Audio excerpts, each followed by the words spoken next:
Do we need them now? Those are the questions that many Kenyans are asking.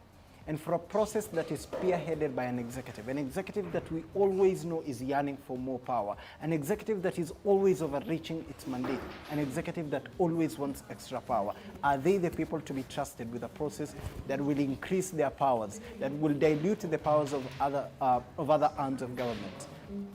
The 2010 Constitution thought of an extensive way to separate powers between the legislature and the executive. The BBI, on the other hand, wants to intermingle the two, to intermarry the two, and to make the two into one.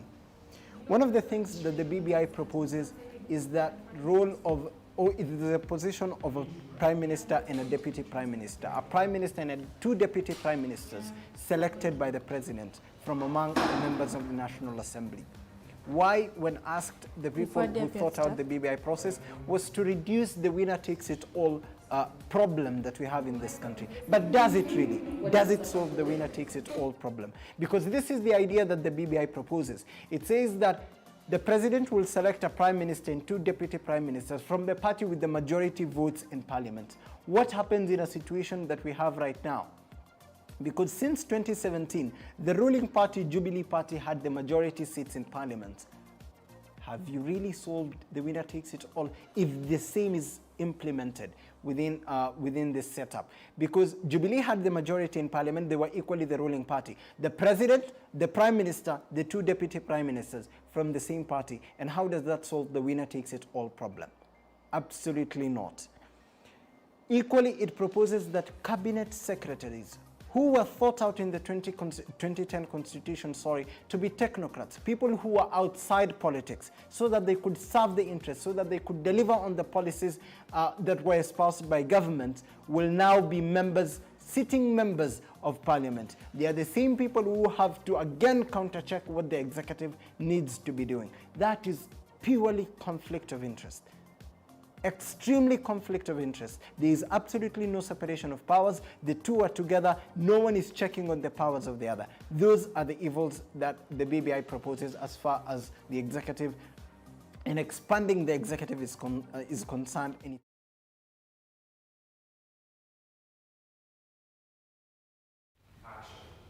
Good afternoon, ladies and gentlemen, and welcome to yet another episode of the Debate Circle. And in today's episode, we're going to be talking about the BBI and the woman agenda in regard to the things that we think the BBI proposes about the woman agenda. I'm joined today with a very lovely panel, and before I introduce them for us to have this conversation, to our audience that's watching, feel free to send in your questions, send in your comments. We'll be engaging throughout the session. To lay out the context, I will talk about the woman agenda, and before I hand it over to my panel to introduce themselves and to have the conversation on the woman agenda, in my understanding of what the woman agenda has been a very intentional and active participation of women in the national agenda for different countries. This is ideally putting in effort to have women at the center of conversations, putting them in positions of influence, positions where they can actually have meaningful impact. That is my understanding of what the woman agenda ideally is. But I'm very keen to understand that the concept of the woman agenda is very different for each and every other woman. And there has been an evolution of it from the 1920s to the 1970s into the coming to the 21st century. So before I hand it over to my panel, I'd like you to each introduce yourselves, and apart from introducing yourselves, just give me a sentiment of what is the woman agenda for each and every one of you. I think I'll start with Josephine. Hi, thank you very much. Mike. Thank you. Hi everyone, thank you for tuning into the Debate Circle. My name is Josephine Cairo. I am a lawyer and a mediator. Jumping right into the question, I believe the women's agenda is basically prosperity on every single front. I find it pitiful that even at this particular juncture in time, we're still having contentious issues such as FGM still happening, early marriages still happening. The fact that our mothers also do not have free maternity care, the fact that we are losing children on a daily basis to illegal abortions. I feel like as we continue developing as a country, we should also continue developing every single woman in question. So that is my take on this. Of course, we'll continue to extrapolate the issue as we continue the discussion, but as at now, those are my thoughts. Thank you. The very contentious issues that in this day and age should not be a conversation. That is for the 21st century woman. I'm going to hand it over to Silantoi. Thank you very much for joining us today. Before you introduce yourself, please introduce yourself and give us an idea of what the woman agenda, according to you, is. All right, so thank you so much for having me. I'm so happy to be here. My name is Suzzane Silantoi. I'm a public policy practitioner. And I've also been involved in active politics. In 2017, I vied for the Nairobi senatorial seat.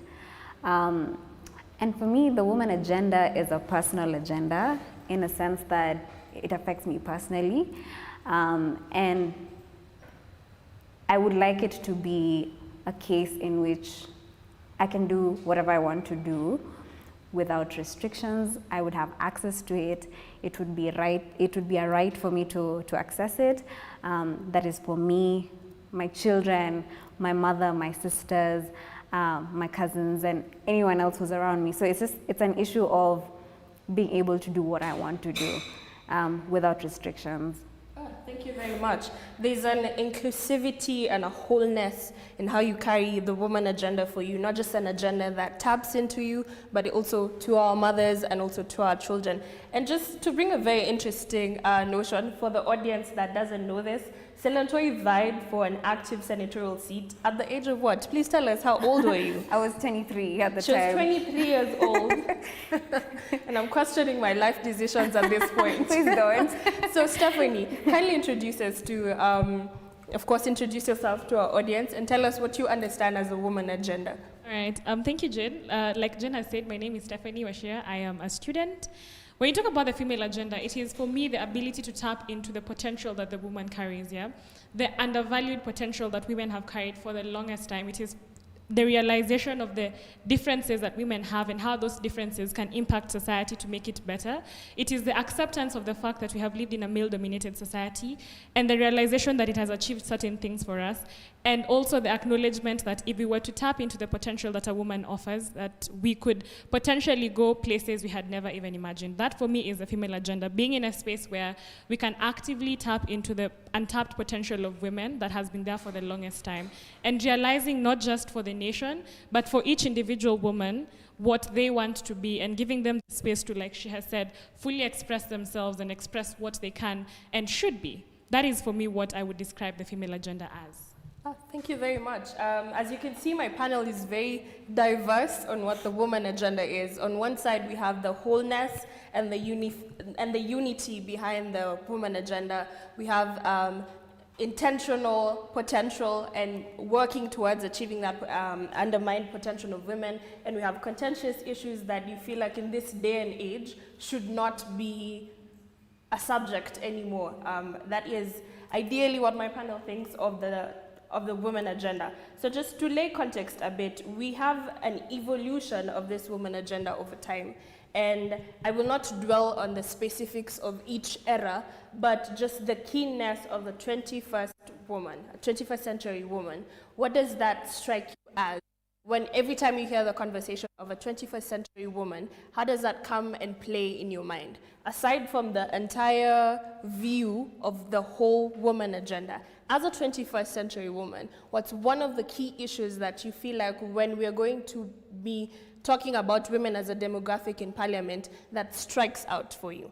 If the government is out there machinani seeking for ideas from the 21st century woman, what's one of the key things that you feel should be at the top of that conversation?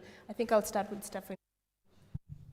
And while I may not go into the specifics like you've said for each era, I think what I realize and what strikes me right now, it strikes me odd, but it still strikes me regardless, is the stagnation, yeah? Because when we look at it, when you look at the fight we had for independence prior of 1963, we had the Wangwa Makeris, we had Mekatilili Wamenza, someone who was recognized recently by Google, and I realized that leading up to that, there were so many women who were involved in the fight for liberation of this country. But the irony is that in the first parliament of 1963, there wasn't a single woman in that particular parliament, which is really odd because we counted on them to be field marshals, we counted on them to provide food and all those things, but when it came to the actual representation of them, you know? And that is the very same issue we are fighting today. So for me, what strikes me whenever it comes to this particular conversation is stagnation. The mentality that, the acknowledgement that women actually can provide something or bring something to the table, but the absolute refusal to involve them at that particular table. I feel like if we look at the past centuries and we look at today, frankly, I realize that we have not moved either mentally or otherwise, we just have not moved from that mentality that could see people putting women as field marshals and still not giving them a seat at the table. Yeah. Very much, Stephanie, for your sentiment. Josephine, what do you think is one of the key issues for a 21st century woman when it comes to Parliament seeking to change some concepts on the resolution of women issues? Thank you very much for that question. On my end, it is just the simple foundation of trust. Trust that we make sense. Trust that what we are pointing towards is actually a concrete issue, because there is, I think it was a Nation AM Live, when they discuss pivotal issues on like the country at large, specific groups like youth and women. And then during the discussion, there was very positive feedback on the fact that women have moved indeed, but there was one comment from Twitter that someone said, we should just accept it. Women are going nowhere, women will never get these top slots, women will just stay as mothers and in their place as a kitchen. And in as much as I would find that as offensive, I want to tackle the foundation and the baseline of why do you think that way? Why do you think that we cannot not move past being a mother, being a daughter, being an aunt, full stop, you know? Yes? So even when we go to the grassroots levels, I am of the opinion that they should take what we're saying seriously. They should not just think, you know, we're just flower girls, we're just like pretty things on the mantle. They should avoid thinking that. Yes? Because at the end of the day, we are the reason why most households function the way they do. We're the reasons why this country is standing as it is. And in as much as the trust issue is also based on like outside forces, we ourselves are a very core issue because we form around 60 or more % of this country. Yet we ourselves cannot trust our own women who go and run, our own women who say, I want this seat, our own women who say, please vote for me. And we normally defer to the male gender, and I'm not saying that there's anything wrong with that, but I do not see why we can also not contemplate the female perspective in the same objectivity that it deserves. Very, very passionate sentiments that trust that we know what we're doing. Silantoi, we have the concept of stagnation. Before we move into the next agenda that I have, the concept of stagnation from the earlier times to the current 21st century, and there's the lack of trust that women can actually deliver in the 21st century. For you as a 21st century woman, what's the one thing that you feel like has to be the top of the charts? I think for me, it puzzles me that we're grouped as a minority group. Or, you know, like, it seems, it's always like, okay, there's issues, and then there's like women issues, you know, like a Sunday school of sorts. So that really puzzles me in the sense that, okay, what does it even have to take for you to be a main agenda? Does it have to, you're already like majority of the population. You are not exactly a new demographic, like you've been here forever. So like, what does it take for you to be front and center in the conversation? And that's something that I'm always extremely puzzled about. I think that, you know, in terms of discussing women's issues as a separate issue could highlight and bring out issues that need to be recognized. But for you feel like the mindset behind treating us as these small children that need to be dealt with such delicate measures. I think it's very detrimental to us. And in a sense, you know, I would tap into like part of my political experience. When I was vying for a senatorial seat. And something that kept coming up was, how come you're not vying for the women rep seat? Like, you and your kitty, our mama, like, what are you doing here? And in as much as affirmative action is great, like in just that aspect, it makes it seem like, oh, you guys have like a space over there. I don't know what you're doing with the rest of the big boys. So it just puzzles me that it's a minority thing. And I think maybe that's something we can work towards overcoming, so that it's, if we're talking about issues like women's issues, they're women's issues, yeah, but they're human rights just like everybody else. They're human issues just like everybody else. So that's the one thing I'd like The to one thing change. that you'd Yeah. like to change We're is not a caste, we and should they stop still- treating the demographic for women as a minority. As like a small As a thing. small side Yeah, on the I line. recognize that there's an importance to it, that. but it still puzzles It's me not how that is entirely the same. how the mindset Yeah, should be. exactly. So thank you very much for your sentiments on the 21st century woman issues. And all of you bring out a very key concept of representation. And I want to go into the details of representative democracy and what that means for the female agenda. So representative democracy basically is where we ideally pick particular members of society to represent issues of the general group. And a very interesting notion in that line of thought is the gender quota rule, which is basically a rule that requires that 2/3 of that entire committee or organization is of either gender. And I feel like that's the key area that we forget, that the gender quota rule is not just a women's rule. It's a rule that's there to ensure that 2/3 of whichever gender that's underrepresented is in place. So we have the conversation of representative democracy and the gender quota.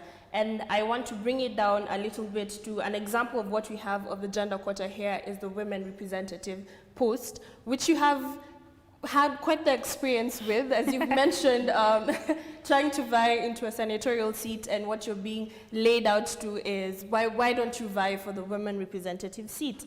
And in that concept, I want to bring in the mandate of the women representatives. And one of the key things for the women representatives in the country is they have similar responsibilities as members of parliament, that they can introduce bills in parliament and pass them and make sure that we see changes in this quote-unquote demographic that ought to happen. And I just want to throw it to the panel. What do you understand as the mandate of the women representatives? And apart from what you understand, in your current counties, who is your woman representative? And do you feel that their mandate has been achieved as per now?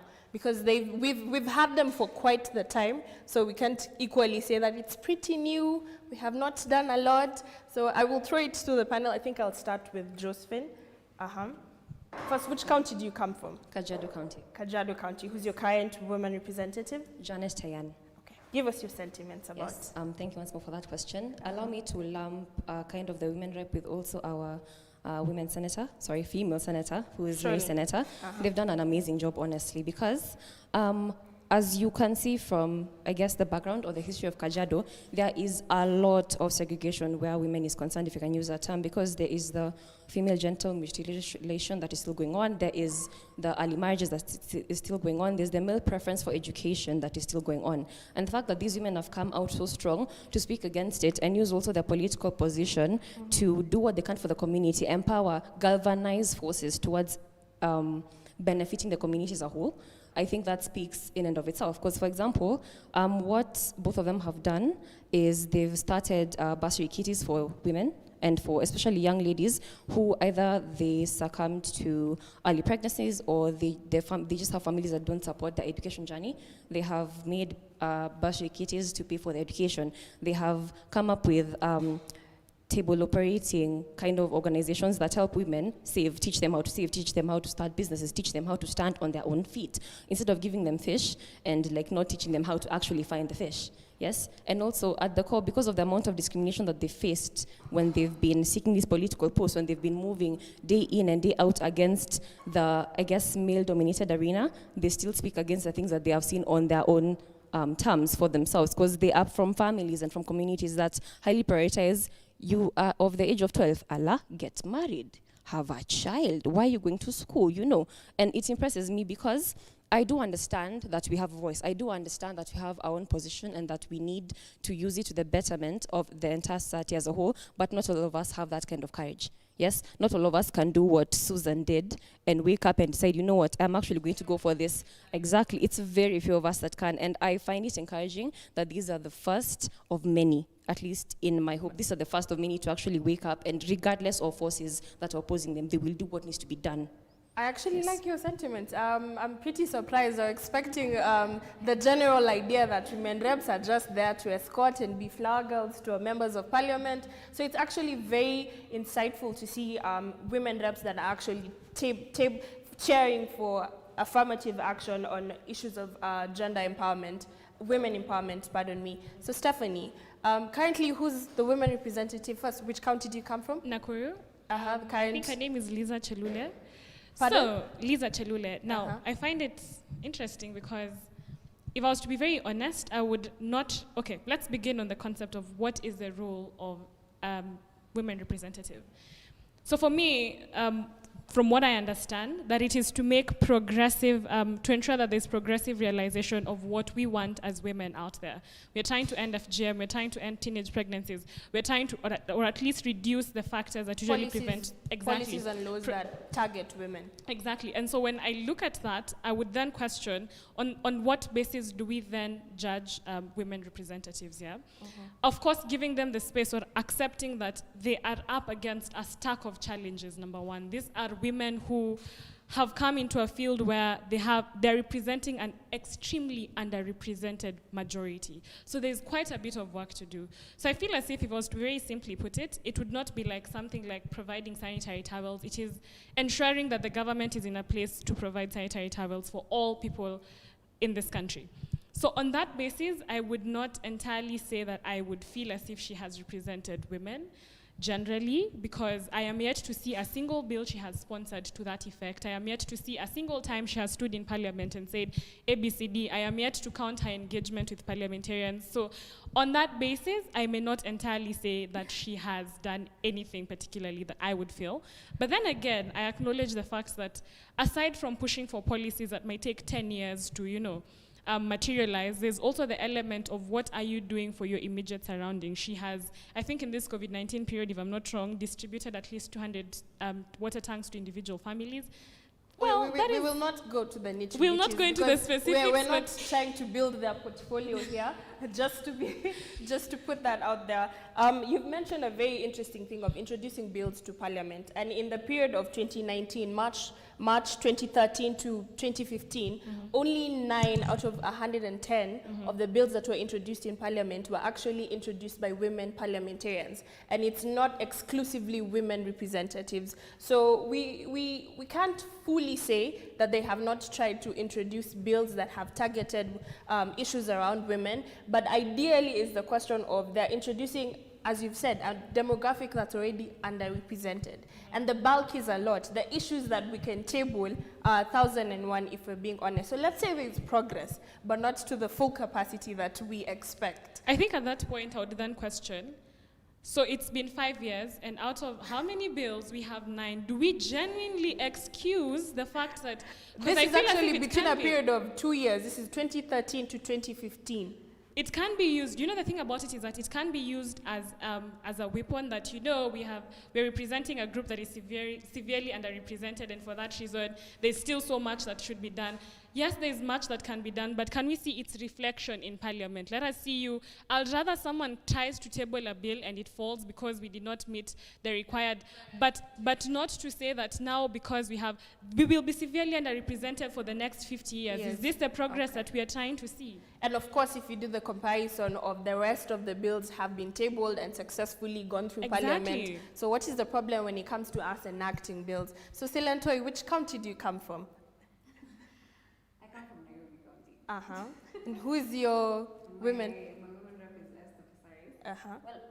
Well, I'm from Samburu, but I was born and brought up in Nairobi, so I claim this as home as well. I think I want to touch on what she just talked about a bit, talking about the number of bills that women have tabled in Parliament in a given period. Granted, it's a small number, but if you look at the majority of bills that are actually tabled in Parliament, they're probably recurrent bills, probably bills that have to be there every year, that should be tabled by the majority, the leader majority. Amendments of previous bills. Some of them are from previous bills. It could be a technical thing that it ends up being that it's only 9 bills. if we look at the content of the bills, is it effective? Is it something new? Does it affect more women? You know, so like issues of the reproductive bill that is going to come into play. People like Njoki Ndungu are the ones who tabled the sexual offences bill. I mean, those are really critical bills that are placed before Parliament that are really necessary, that probably would not have been, you know, tabled by anyone else if it wasn't a woman. So yes, it's a measure. Definitely, it's a measure that we can look at. That what are you guys doing? And the significance of the type of bills that they're of significance is also like what exactly is this happening? Is being tabled, and how is it important? So I think yes, it could be a measure, but we could also look at it from this other perspective. The other thing is, you know, you've talked also about like the stacks against these women and like what they have to go through to even place any of these things anywhere. And I think that's a very critical thing to remember, in a sense that I think women are judged very harshly. I think we're crucified immediately, like with no remorse for anything. And men are left to slide. Do you ideally feel like the standards for how we judge women and how we judge men, the criteria is very, because very here we are different. seated in a panel deciding whether the women reps have achieved their mandate, but we're not reviewing have members of parliament that are of the opposite gender set the bar and attain the standards that we're placing onto women. Honestly, we don't do that. And it's basic, it's things as basic as dressing. I can tell even when I was vying, I had to really think about what am I going to wear, because I don't want to look like a bimbo, or I also don't want to look, I don't know how. I want to be taken seriously. But do you think this crosses men's minds at all? Absolutely not. Well, we have very many examples of male parliamentarians that are very casually dressed, and some of them are a bit questionable, but we make it trend on Twitter. Yes. But that's just and then if a woman does something like that, it's like, you see, women shouldn't be here. So you see, the standards that we measure these women against are like completely, sometimes almost unrealistic, and they can't really achieve much. Do you think we're objective in how we gauge and we measure the standards for women? Because you've mentioned dressing, which should be, in my opinion, the least of the things we consider. Yeah, if but we're going to measure the success of a woman, their dressing should not be part of the criteria. No, I'm not saying that the dressing is a criteria. I'm just talking about something as basic as that, as a basis of judgment, to even like add on to any of your achievement. Like, everybody will forget what you did for the one time that you probably walked with a short skirt. They will forget. So I'm just saying, like, the standard that we use to measure these women is absolutely insane, and the stacks against them are also crazy. Just to bring you back to the question, let's talk about Esther. Yes. Do you think that Esther Passaris has achieved?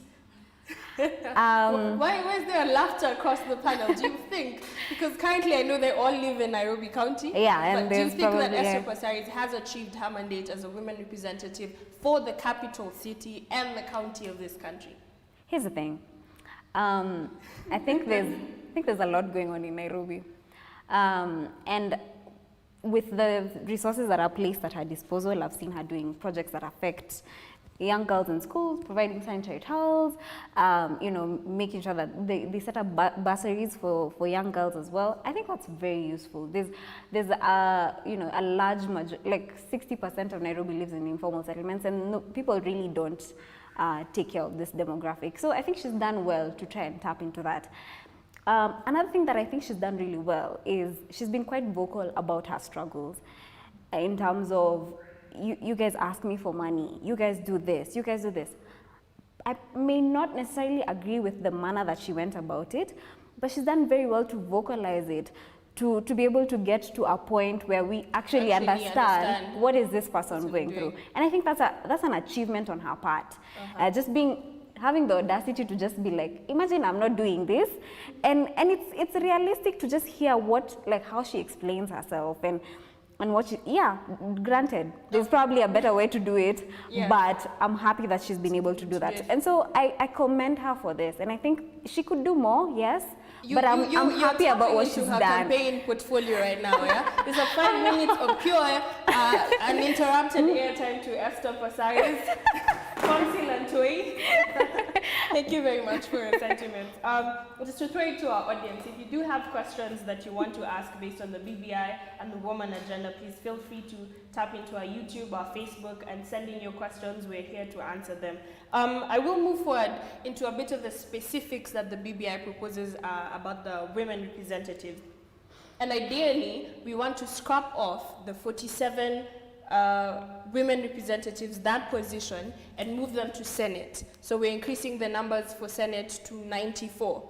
And there has been a lot of conversation around whether the position of the current women reps should be maintained or we should entirely do away with it. And I feel split here, because I've heard very lovely things about your women representatives, but here comes the BBI, which, as we said in our previous panel discussion, is a very elite is a very elite mindset to how we are going to gauge issues moving forward and forming policy for this country. So just to throw it to Josephine, what do you think should happen moving forward? Bearing in mind that the chairperson for the BBI has strategically said that any amendment for this policy will only come from the presidency, Uhuru Kenyatta, and his handshake friend, Bwana Raila Odinga. So it's a document that has a lot of finality and conclusion to it. And here we are seeing women representatives, the likes of Anne Waiguru, Millie Odambo, Esther Passares, Gladys Wanga, who have specifically tabled the seclusion of, can we maintain the position of women representatives as we add more? So I want to throw it to the panel. Do you think that we should scrape off the position of women representatives or maintain it? And do you think, as one of the things that we should be considering is, if you're already talking about removing some positions for women, have we achieved the gender parity? So I'll start with you, Josephine. Okay. Thank you for that question. It's a very broad one. Mainly for the fact that majority of this country is of the opinion that the women rep seat should be scrapped, because apparently we are doing nothing. And regardless of whether we have women there that are doing something or nothing, first of all, the fact that people are purporting that there's a basis upon which to now establish what the nothing is now a qualm on its own, but like that's for another discussion.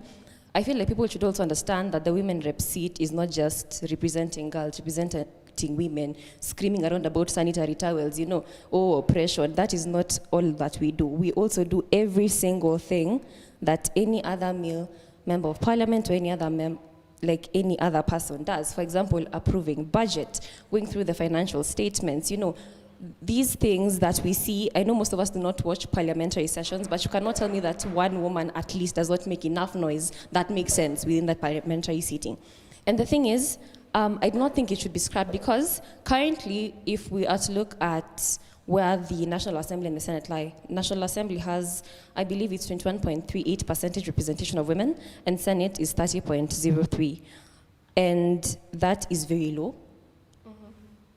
which will be lowered even more if the representation is removed from the National Assembly, because I am open to correction, but in my head, National Assembly has a bit more noise power, if I can put it that way, than the Senate. Now, if you remove women from there, where are we left with?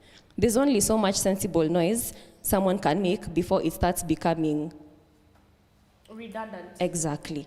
And if you're going to stifle us to the Senate alone, that will not only stifle progression, but it will also stifle the extent of representation that this country should actually be seeking. Because it's like bias. Okay, so now we have an all-men National Assembly, and then? Yes?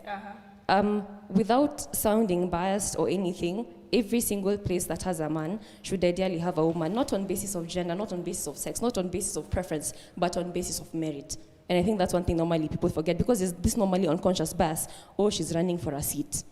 And automatically the judgment that Suzzane stated is actually a thing. Because we'll start compiling, okay, what's her degree? Is she married? Where does she come from? Does she speak her native language? Those type of things that we don't automatically throw to the men's side as well. And that's why I think, one, it should not be scrapped, and two, the seats should not be deferred to the Senate, based on the fact that it will not help anything at all. So let me understand something. You ideally want the position of the women reps to remain as it is, and not increase or move them to the Senate. Okay. I see where we might be catfished on this issue, because the moment you say increase, everyone runs there. Yes. And the language is very lucrative. It's very enticing. It's very enter this box here. We'll take care of you. We're increasing you. We're bringing you on board. The thing is increasing at what expense? Because the problem is most people are reading or listening to this BBA document on a very, let me call it shallow perspective, and this is not an insult at all. Because there's only superficial charm. For example, we'll have more seats in the Senate. But the thing is, in my humble opinion, I believe that the Senate will actually lose power as compared to the National Assembly, because they're not getting as much budget as the National Assembly is getting to be able to do things like bring forth policies in bills, do things that need to be done.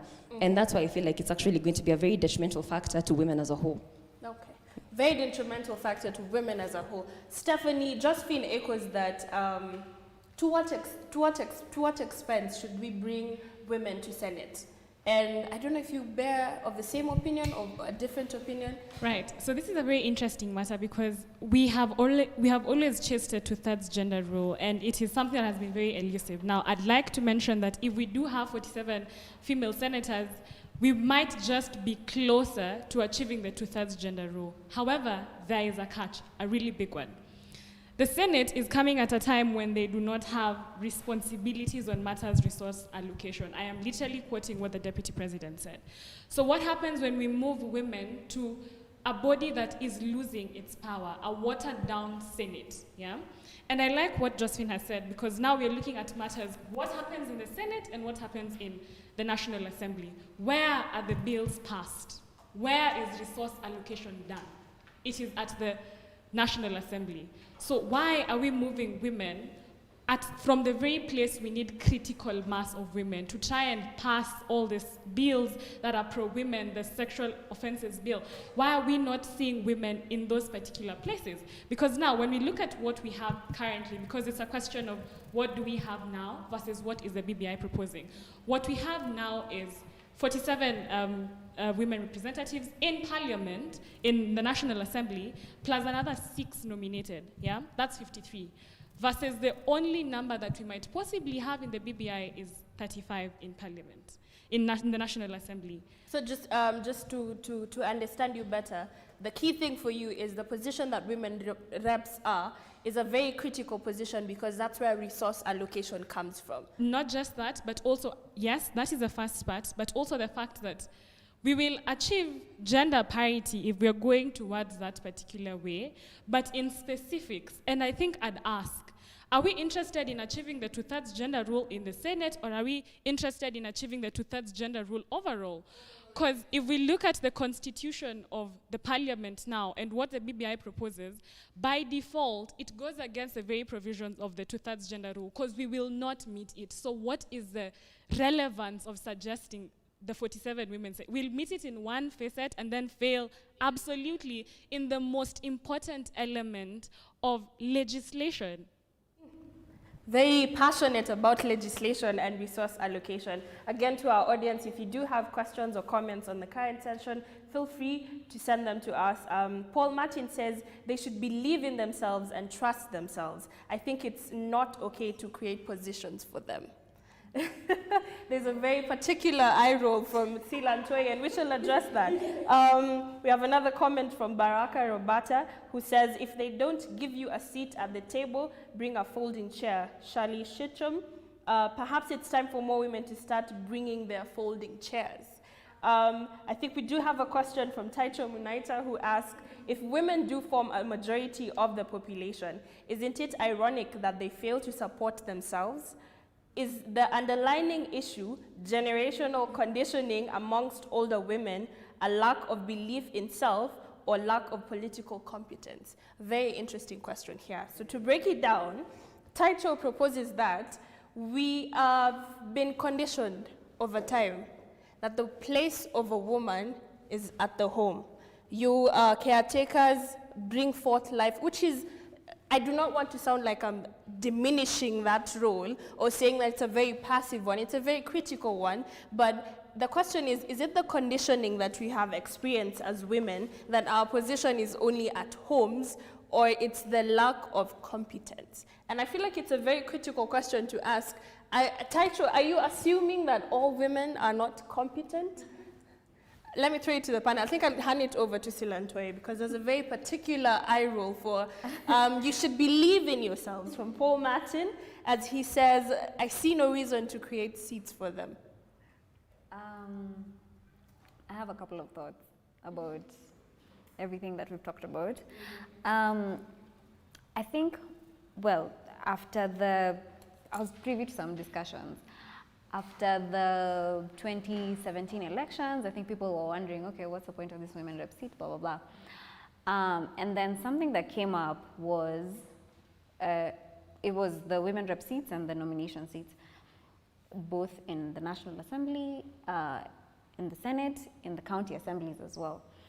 So this thing was, there's a lot of tokenism in a sense that what has become the norm now is, you'd find women who are girlfriends to whoever or, being rewarded for whatever, being nominated in the seats. And then therefore it becomes redundant, and because probably this person didn't give any particular input into this process or whatever. So there was a legitimate conversation about how to deal with that problem. And a lot of people suggested, some people suggested that it would be better if women vie, and therefore we would know, like, okay, this person is really passionate about it, whatever, can be tested through that electoral process to see whether they are qualified. And I put that in quotes because obviously the electoral process is not necessarily the best measure of this.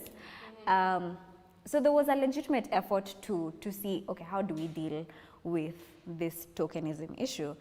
And I kind of see where it's coming from, you see, in the sense that, okay, I guess more people can vie so that we see them giving substantial input. I see where that comes in. But also she raised really good issues about the proposed Senate being like super watered down and therefore being transferred to this, like, it doesn't make much sense the way it has been stated.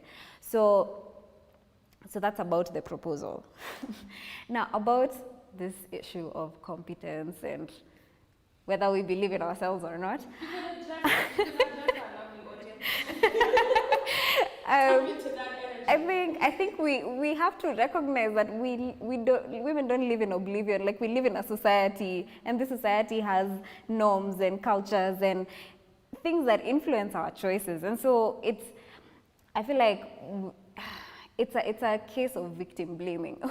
Women are victims of a society, of oppression from the society. And then we're still expected to deliver ourselves from this oppression. Which, fine, we are doing it and we are working really hard towards it, but it just can't be all the time. You guys are the ones who have that vote, and stop lecturing us, stop. Like, this is also your problem. Yeah, like, this is also, they don't go through the same, exactly, exactly. It's based on what you bring on the table. And it's based on thousands of years of conditioning of how society functions. So it's a conditioning of both sides. It's a conditioning of both sides, yeah. Because you live in a society, you don't live in space, you live in a society that influences how you think and how you function. And so I think it's a process of, this issue of affirmative action is just, it's also a remodeling of your mind to be able to visualize that, yes, there can be a woman on that end. And it's not just us, like even the states just got a woman vice president. That's a new thing. It's also a conditioning for them to see, oh, actually there can be a black woman, there can be a woman in this office. So it's a process that society has to go through together. So it's not our fault. It's not our fault. Okay. It's not our fault. The conditioning is for thousands of years. Is a result of years and generations of it. Yeah. There's another very interesting sentiment from our audience. Great discourse. Curious, how do we increase political awareness among women in the informal sector and rural areas that do not have access or have limited access / exposure to such discourse? A very interesting question. I think I'll hand it over to Josephine. How do we introduce women in marginalized areas or rural communities about the political climate that we have and how they can actively participate in that? Because when we're dealing with issues of women, there's another segment of the demography of women in rural and marginalized areas. So what's one of your ways that you can address such an issue? Well, thank you both to you and to the audience for that question. Allow me to lump my answer with a response that I had come up with when Susan was talking. I do understand that we have been stepped on, I guess, quote unquote, for centuries, for eons. But at the same time, the way to curb, I'm looking for a word, the way to curb what we've been used to over a certain period of time, the way to curb, there's a word you used? Conditioning. Bingo. The way to curb conditioning is via repetition of a different thing. Because you cannot be doing the same thing every single time and expecting different results. So in this case, what should women do different or what should men do different when we're talking about the question of inclusivity in politics, and especially in active politics? Because we've gone about the discussion of the BBI, whether we should maintain these women rep seats or we should scrape them off entirely. And one of the arguments is that the conditioning is we are not used to believing in ourselves, so we ought to be given seats. So what should change moving forward? What should it be different for us to get to a place where when we're talking about politics, we're not just talking about creating positions for women, but we're talking about, we'll be seeing a turnout of women coming for campaigns and us voting for them into office? Well, I think for both genders, it's basically 3 words: trust and try. Because you cannot undo millennia worth of conditioning, millennia worth of habits, millennia worth of customs in a year. Yes? Because we also need to go to the reality in that there's a high possibility that a female president will not arrive in our generation, in the next one. Possibly the third, and we need to be okay with that, but as long as we have tried what we could. Yes? Because we cannot be here, we are here, please gift us these seats because we are not confident. No. We cannot be like that. Because you see, I understand that a lot comes in, because if I were to pick another argument I heard from one of these AM lives, yes? Thank you, Nation, very much. We're giving the free airtime here. Basically, yeah. Is the fact that women do a lot, yes? Because where we are right now, we are naturally mothers, caregivers, sisters, daughters. And then now you lump the fact that, okay, we're also seeking education, we're starting businesses, we're helping build homes, now we are going into investment where land and stocks and mortgages are concerned. And how are we supposed to weigh that against the responsibility of political things? But you see, it is not the first time it is being done. We will not be the first people to do it. What is stopping me, having seen Millie, having seen Rachel Omamo, having seen Susan herself, from vying? Because the thing is, I cannot sit at home and complain, hey, these women reps are doing nothing, and I myself are not doing anything. Whether it's having conversations, whether it's running for these seats, whether it's choosing to vote objectively, not because my husband said, my father said, not because I have seen the men do a bit more than the women, yet at the face of it, the women are doing as much as they can from where they are. Again, this is not the case with all the women, because we also understand where the perspective of women looking like flower girls is coming from, but we need to try, we need to wake up, and I'm not saying become aggressive, but become the right kind of amenable, Yeah. Yes, you will always face issues, you will always face conflict. It is a thing with humanity, but it is upon you to decide, is it worth it? Is it worth the risk? Is it worth what I will gain to invest in there? Thank you very much for your sentiments. And as we've discussed the pros and the cons of this contentious issues of women reps and the BBI, I think I'll throw this question to Stephanie that comes from Wandegwa Kahihu, and he asks, how can we involve women in rural areas? Here we are seated, a bunch of city girls, quote unquote. I will assume that you are a city girl, yes. I own we are that. a bunch of city girls discussing the political discourse and the BBI as a conversation in whole. But what about that young woman in Wajir, in Turkana, in Samburu, in some other marginalized area that does not have the privilege of this conversation and this information? How can we decentralize this information in such a way that when we are moving to the BBI referendum, we do not want some political chief and some local clansman telling all the women in this village, tunapitisha hii kitu? How can we move from that notion? I like what Josephine has said, we can't as of yet, and it is a reality. And I feel like one of the things that as Kenyans we need to embrace is uncomfortable conversations and uncomfortable realities that, like she has said, we might not unlearn some of the things that we have seen. What we can start doing is very simply, when you talk about involving the woman at the grassroots level, before she's interested in the BBI, she's interested in what are my kids eating at the end of the day, So I feel as if until we solve their immediate problems, we really are not going to conclusively put them or bring them on board with this conversation. They will wait for the chief. The chief will tell them what to do, and that is exactly what they're going to do. It is sad, but it is a reality. There's things that we need to solve before we get to that point where we're discussing, now let's bring them into the national grid of conversation. We might not even be able to get these conversations to them, because how are we doing it? It's not on radio. It is on our social media platforms, because it is city girls, like we have said. So I think there's a reality to be embraced, that we're addressing the issues. Progressive realization. And progressive realization is not just what we see at the top, but it is also social, it is economic, that there's need for inclusion. And until we get to that point where someone is guaranteed of a meal a day, or 2 meals a day, or 3 meals a day, is guaranteed of education to understand the level of conversation we are having, then we are not going to get there. It might take decades, but this is a step in the right direction.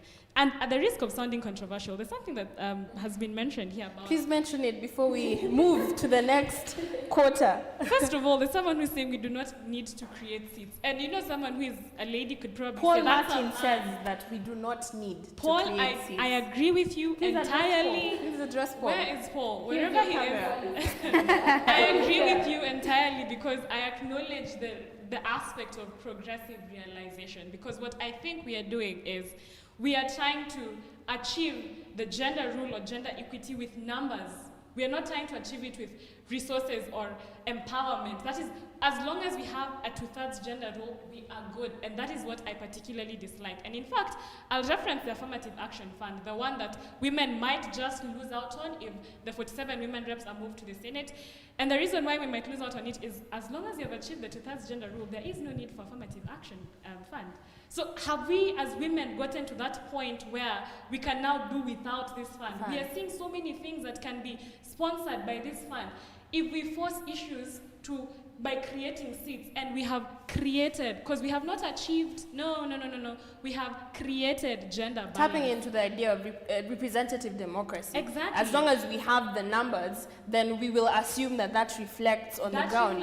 Which is a fallacy in itself. So I feel like what we will do if we continue creating seats for women is achieve a fallacy. We will achieve what we think in our minds is actually working, but the Wanjiru, whoever on the ground is not feeling it. And again, like I've said, controversial, but who is to say that we need this particular slot? I mean, are we here for women leadership, or are we here, what do we need more as Kenyans? Female leadership or good leadership? We're tapping into, which is the next part that we're supposed to move in, and it's the social aspect. A very critical question of the BBI proposes this creating of slots, or ideally creating positions that women can feel represented. And it begs the question of, are we comfortable with the idea of numbers, or are we comfortable with the idea of good quality leadership and competence? Am I okay that Silantoi is vying because she's 23 and she's young and she will inspire 30 other girls? Or am I okay with the idea that Silantoi is actually of the capacity to work in that seat? And I think we're going to keep it short here so that we don't really digress. So Silantoi, what do you think we've prioritized? Have we prioritized good leadership, or are we prioritizing representative politics? So I think for anyone to achieve anything, obviously there are various ways of going about it. And I think right now people are prioritizing numbers. It can be good and bad, and that's the thing with politics. There are few things that are absolutely wrong, and there are few things that are absolutely right. Everything else it depends on just how it's implemented, what is done about it. So you can't say this is wrong, or you can't say this is right, especially for this issue. And when you talk about affirmative action comes from a premise of trying to address 3 main things. So you start with access and presence, and then you go with agenda setting, and then after that you go into influence. So it has to start somewhere. So if you're going to go with the idea of numbers, you kind of have to set up access to this particular place, make sure it's accessible for just about anybody, and then secondly, you make sure that the presence of these people is felt, in a sense, first physically, just by seeing. And then after that, you have, you now can start setting an agenda because you have a number, you have a base, and then after that, you get your influence. Now, obviously, this is dependent on who is getting the seats, obviously. So the idea of having the numbers and seeing a physical presence is quite important to begin with. So you're settling with the numbers, if I'm getting you right. I'm not saying I'm settling, I'm actually agreeing with her. It's progressive. It's very progressive. It's progressive. So we need the numbers before we can talk about quality leadership. And I told you, there's no definite yes and definite no. It depends. It just But depends. this is leadership that we're talking about here. And then it feels like it's a very double standards, yeah? When we ask men these questions, we're not asking them for, oh, we need numbers, quality leadership will come later. So why are we seeing a very different energy when it comes to this conversation? The thing is, when we're talking about creating access and having them have a presence, this creation of aspect also involves equipping this woman to be able to do their job. So it's not just, okay, we've made a seat for you, sit there, and then once we know we have good numbers, then we can figure it out. No, it's a holistic process. And unfortunately, the way our political system is set up, we will always end up with these people who are useless. We will. It doesn't change.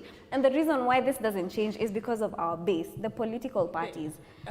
Political parties are the main channel of elective politics. And for as long as you don't address political parties, there's no way you will be able to get good quality leadership. Yeah. So it's not a question of creating spaces. It's a notion of, are we even nominating the right people from the party politics?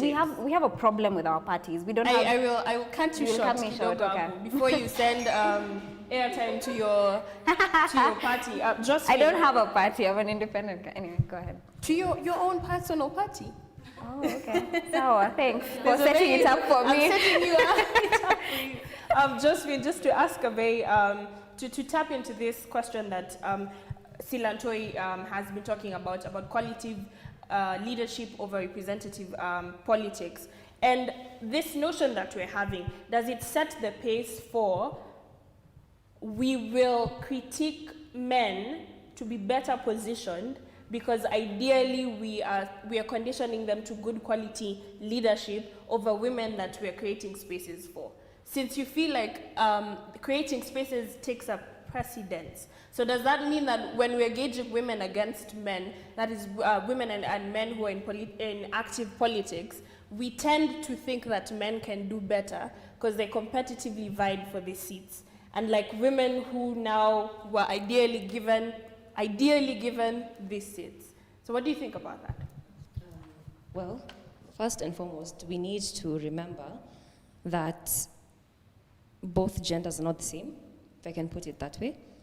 I'm not trying to impute any kind of victim mentality. I'm just saying men have the numbers, men have the, oh, I know him. Yes, men have, oh, I have done this. You're getting. And in as much as where population is concerned, they are less than women, where recognition is concerned, they have more. And that's why I would honestly lean forward to the progressive type of thinking that I highly believe that quality is better than numbers. But you see, they are not mutually exclusive. You cannot have quality without numbers, and you cannot have numbers without quality. Yes, there needs to be a fine balance between the two, because you cannot straddle the fence of numbers and then you have stupid leadership. You cannot straddle the fence of quality and then you don't have people who will actually vote for you to put you in the seat to be able to effect the change that this country needs. And this is going to be achieved over a long time, because as we have established, even minus customary beliefs, minus the things that people believe about women, and the categories they choose to put us in, we have a long way to go in terms of just waiting and trying. Yes? Because again, we cannot repeat the same things and expect a different mistake or a different outcome tomorrow. We need to try and make the change that we want to and think long term. So you lean onto the progressive thinking of quality leadership over numbers, but you also argue that it's a very thin balance. Yes. We cannot have one and not the other. Yes. So Stephanie, just to echo something interesting that the BBI also proposes is that 30% of all tendering processes or tendering opportunities that the government offers were to go to women, the youth, and people living with disabilities, and they're all capped under the same category, and the percentage is 30%, which begs me to question, for these three marginalized demographies, is 30% enough? First of all, I think before I jump into that, I'd very quickly say that the concept of gender quotas, which is what we have discussed a lot, it was supposed to be initially the founding idea behind gender quotas was, like she has said, some level of empowerment, not just here, you have 30 seats, go fill them. It wasn't necessarily that. And also it was supposed to be temporal. Now, temporal is basically, we are not saying that the only way the only way we can achieve gender parity is through gender quotas. We should get to a point where we are comfortable removing them because we have empowered women and we have changed mindsets to the point where people can actually vote these people in. And I like the question that you've asked. What does it mean for a woman who did not have to fight for her position? In a society that is so competitive, in a capitalistic world, if I am having a seat at the table with a man who fought 10 others, and you just got that seat by chance or by affirmative action, will that particular person respect me? Will they respect my views, or will they think, you're here to fill a quota, shut up? There's so many things around gender quotas that need to be clearly thought out, and not in the way that the BBI goes about them. It's the execution. It's the execution of it's a generally good idea, but the question of execution is key. And we don't just want to give numbers, we want to give access first to resources, empower women to be able to actively vie for these seats, so that it can translate to the type of leadership. And not just that, but not using the gender quota as a ceiling but a floor. The gender quota was never meant to be the ceiling of how far we can get in terms of gender representation. It was supposed to be that in the very least, let us have this sort of gender balance. We are not looking for a zebra one where it's black, white, woman, man, white, man, but it is in the very least goodwill towards whichever gender. Okay. So the question of the 30%, I feel like it is a start, but a really weak start. Like you said, these are three marginalized groups. And interestingly enough, if you look at them in their own respect, the youth constitute a very significant part of this country. If you look at the sex demographic, the women constitute a larger part, probably a 52-48 balance, yeah? So how then are we letting 30% go to a 70-60%, and then where does the 70% go? I understand that, again, it is a flaw, but we have made it out to be a ceiling. We have assumed that as long as they have 30%, be satisfied. In fact, you couldn't have had anything if it was not for our deliberate decision to ensure. What I fault this country for is using flaws as ceilings, because now someone will say that as long as you've given 30% of opportunities to women, there's so much that needs to be done in terms of women. Financial inclusion has not existed for women for the longest time. So this is just ideally ensuring, are women even in the first place in the capacity to be in entrepreneurial spaces and investment spaces? There's so much that needs to be done for a woman, like Ndagwa was saying, at the ground level, before we get to the point of saying that 30% of opportunity. They don't even know about the opportunities. So I feel as if what we're doing is, we are setting minimalistic standards that are supposed to be good starts, and then we settle. We are satisfied with our minimalistic standards, and we feel as if everyone should be content about them. Allow me to move to Silantoi, which I feel like you have experience in this area. So the BBI proposes a cap on the expenditure on political campaigns, which basically it limits the amount that should be spent during political campaigns. And we're already struggling with women getting into active politics. Mm-hmm. Do you feel like this cap will favor women, in the sense that will they be able in a position, will we still see numbers of women as we are expecting to see numbers of men? As a concept, it's a good idea. But as a reality, I don't think it's doable, in the sense that, like, we've seen the precedence that has been there. Like, how many laws do we have that we don't follow? I mean, come on, who is even going to, because you see, you'll probably find the person who's going to be responsible is party, and IBC will have, according to the BBI, commissioners who are also nominated by political parties. So you can't tell me that's going to be a fair judge. It doesn't even give a layout of what's the implementation criteria. It does not. What are the specifics to this cap? I mean, ideally, that shouldn't be on the document. Like, that should be it's a just parliamentary. A policy, but that will be a parliamentary. But still, just the precedence that has been set, the ignorance of court orders, the blatant disrespect of public funds, like as in it's great as a concept. I just don't foresee it being implemented based on what we are currently having and what we've gone through.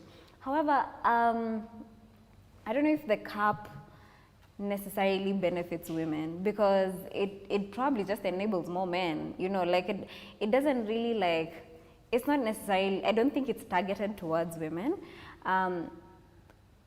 If anything, if something should be done, probably more affirmative action funds, probably more, you know, ways of empowering these women enough to be able to compete money-wise with everybody else who's vying. So it's a good suggestion, it's a very but good suggestion it's on paper, but ideally, it's never here nor there. Questions of implementation. Yeah. To throw it to you, Josephine, as we wind up this session, one of the key inclusions that the BBI makes is to increase the number of member of parliaments from 290 to 360.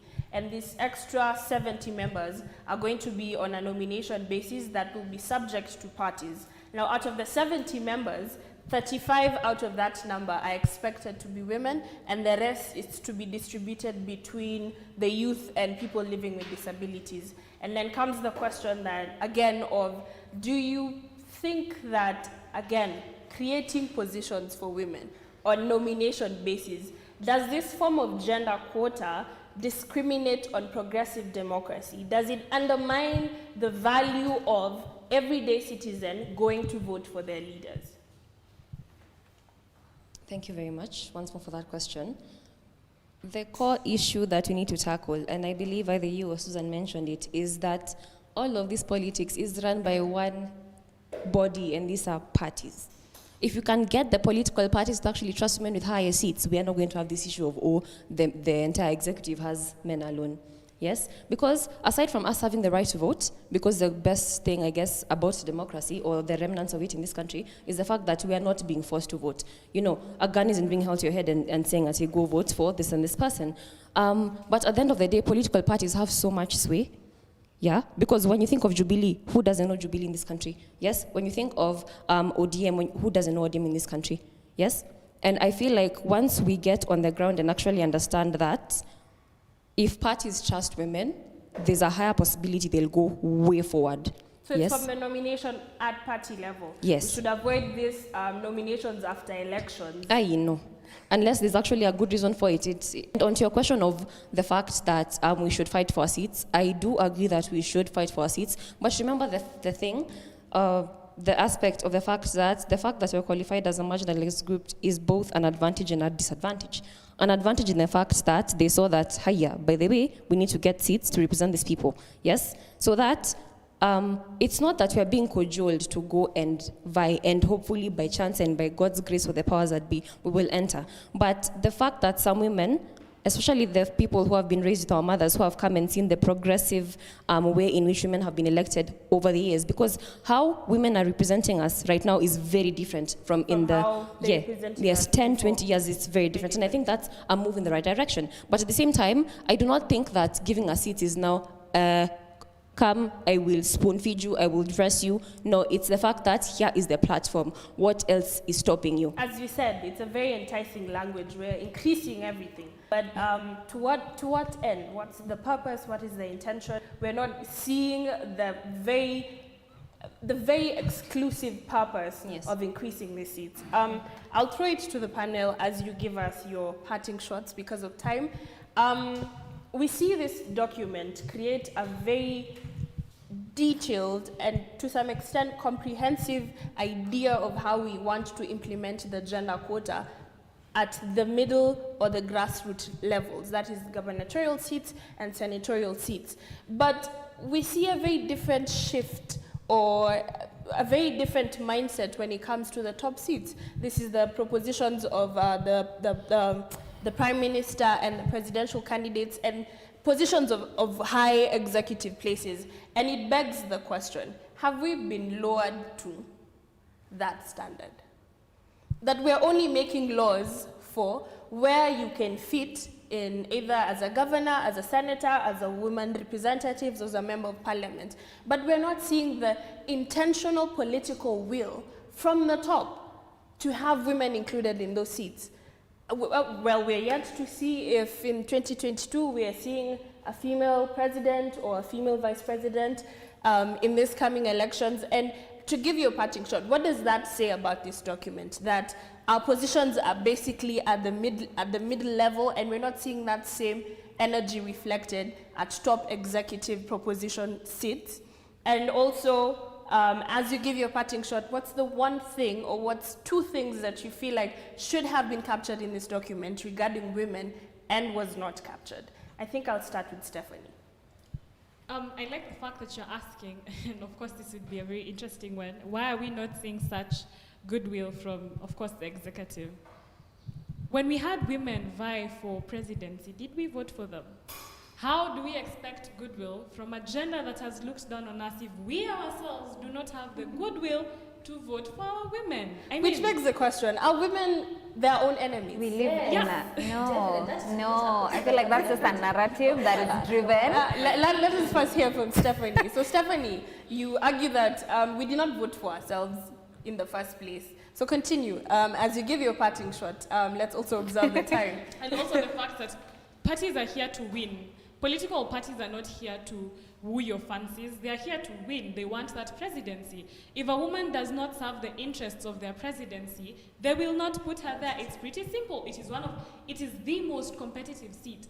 I think genuinely I would understand. It is not right, but that does not negate the understanding that comes with. This is a political party that wants the highest seat in the land.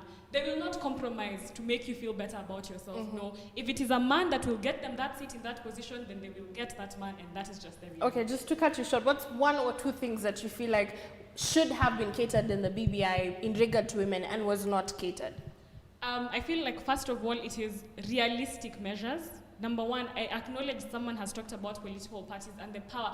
They are the gatekeepers, because before we put a tick on that ballot paper, it goes through, of course, the political parties. I feel as if some of the realistic measures would have even been, as far-fetched as it sounds, can we have people, like in strongholds of Jubilee or whatever political party, in their perceived strongholds, can we see them front women for seats they know their party will win by whatever bias?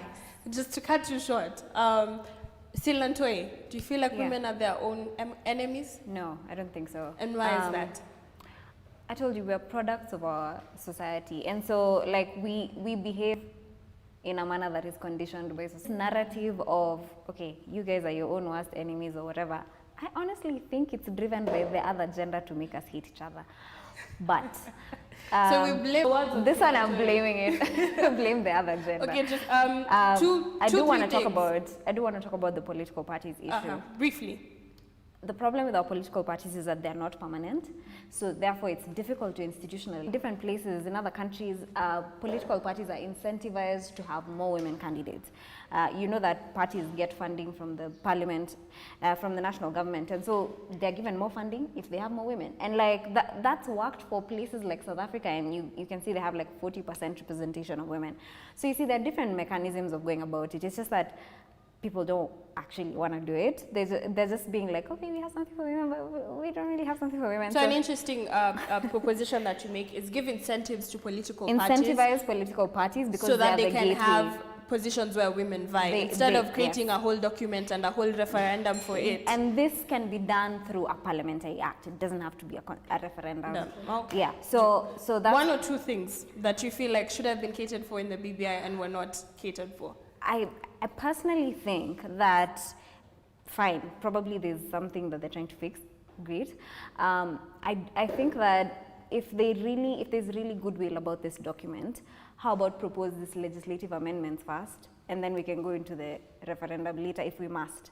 So I just feel like maybe if you really care about these other things, then start with the legislative ones. Go ahead, implement them. Let's see them working, and then we can talk about the referendum. Yeah. So Josephine, are women their own enemies? Yes. Uh-huh. Yeah.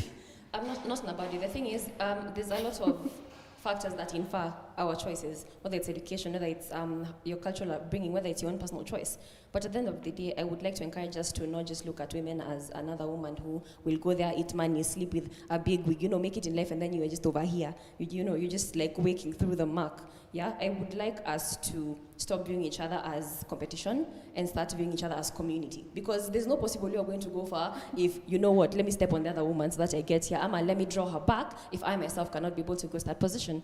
And now to your question, I repeat, we cannot be in a day and age where we are purporting to be in the 21st century and we still have mothers and daughters dying because of lack of maternity care.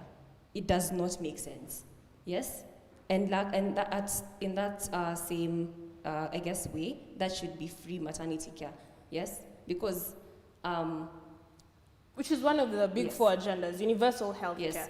And clearly it is not being achieved, so hopefully it will be achieved eventually, because we never know whether we're going to be in that position of that lady there who is not able to give birth safely because she cannot afford it, yes? And secondly, this document is what we call stupendously vague.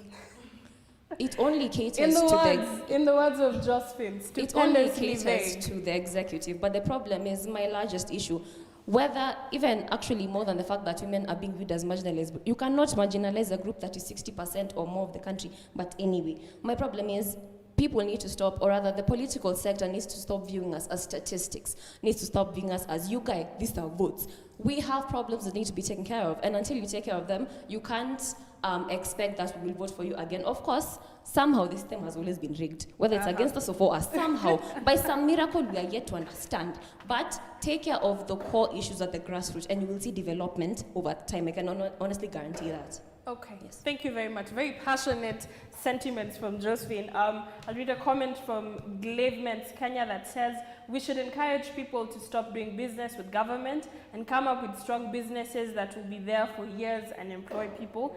A very interesting view on that. The government is wrong in making young people think if you don't get a tender, you will never be successful, which I feel like is also just the way we are shaping this tenderpreneurship sector, is that if you don't get a tender, either as a young person or as a marginalized person, then there's no way you can ideally benefit from the government if it's not through the tendering process. Moffat Gashoka echoes that parties play a great role in terms of who gets the positions. If women miss the slots at nomination level, then their goose is cooked. I think that is where most of the things go wrong. Thank you very much, Moffat Gashoka, for your sentiments on party nominations are very key. Again, to our audience, thank you very much for watching the show, to the production team, and to my lovely panel of Silantoi, Stephanie, and Josephine. It's been a pleasure of hosting the debate circle, and until next time, it's goodbye.